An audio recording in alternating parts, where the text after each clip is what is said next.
Hello everyone, my name is Rachita Mathur, currently working as a legal intern at LexClick. So today I'll be discussing on a topic section 144 of CRPC.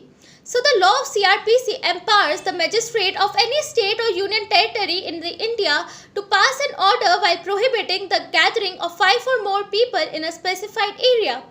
The various provisions of section 144 makes it possible to book all the members of such gathering and termed as unlawful assembly under the charge of having engaged in rioting. The restriction can be imposed in a specific locality or in the entire town. The defining aspect of imposing such a restriction is an assessment of the situation by the district administration that it has the potential to cause unrest or danger to peace in such an area due to certain dispute. The prevention of a crime or riot is the duty of the administration. The power conferred under section 144 is absolute in terms of maintaining law and order. Once section 144 of CRPC is imposed in any area, all the civilians are barred from carrying of weapon of any kind, including lathi, sharp-edged metallic object or firearms in public places. Police or other security personnel are the only ones allowed to carry weapon in area placed under section 144. The violation of section 144 is liable for imprisonment up to 3 years. Now, why there was a need for section 144? So, section 144 is imposed in a given region or in case of emergency situation or in case of nuisance or pre-received danger of some events that has the potential to create a troubling situation or damage to human life or property. In general, we can say that section 144 prohibits the public gathering. In the past, section 144 came to use when there was a need to implement the certain restriction in order to prevent the eruption of some protest or riot that can give way to unrest. The executive magistrate of the given jurisdiction has been conferred the power to issue order under section 144 when there is an impending emergency situation.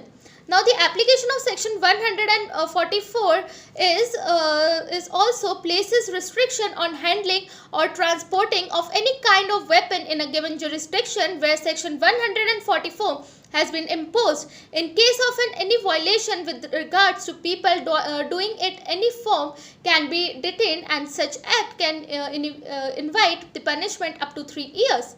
As per the order that has been issued under the section, there can't be any movement of public. All education institution in the given area will have to remain closed while holding any public meeting or conducting rally in the area are banned during the period when section 144 is in force.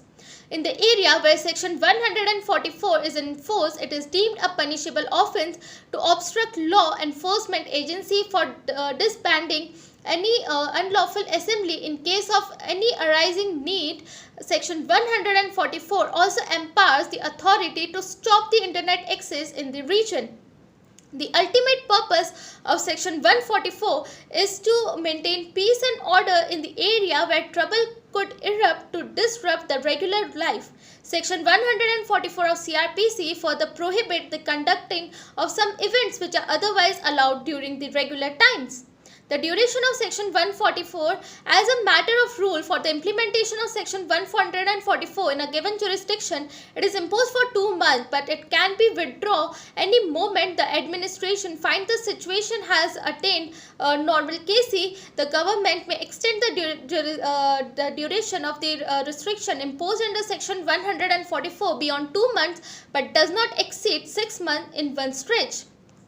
Now, there is a difference between section 144 and curfew, as both these provisions helps to prevent the unlawful assembly. So, the restriction under section 144 is different from curfew, as in the area where curfew civilian traffic is also stopped, the curfew warrants much grave situation posing bigger danger of rioting and violence, whereas Section 144 of CRPC generally prohibits the public gathering. On the other hand, curfew order people to stay indoor for a specific time. Therefore, the official can impose a curfew for a certain time, and here the time is very important. However, the authority can extend the period of curfew if required. Most importantly, if you want to go out of your house during the curfew, you need a prior approval from the local police. So we can say that Section 144 bars the mob gathering but does not control it. While in case of curfew, a large action taken to control the grave situation, then you need a prior permission to move out in a curfew. Now, during a curfew, no person can do a hunger strike without the prior permission of a competent authority. It is not imposed on exames, marriage ceremonies, cremation, and religious festival. No person can walk without with any sort of tool or any type of fatal weapon, firearms, etc. Even to carry a licensed weapon are not allowed at office. It also prevents playing or selling firecrackers. Even speech or advertisement that hurts the feeling of any community culture is also prohibited. There is a restriction on the use of loudspeaker DJ without the prior permission. Five or more people can't be assembled at a distance of 200 yards from the examination center. Even in case of marriages, to carry any type of arms and ammunition are banned. That's all for the day. Thank you.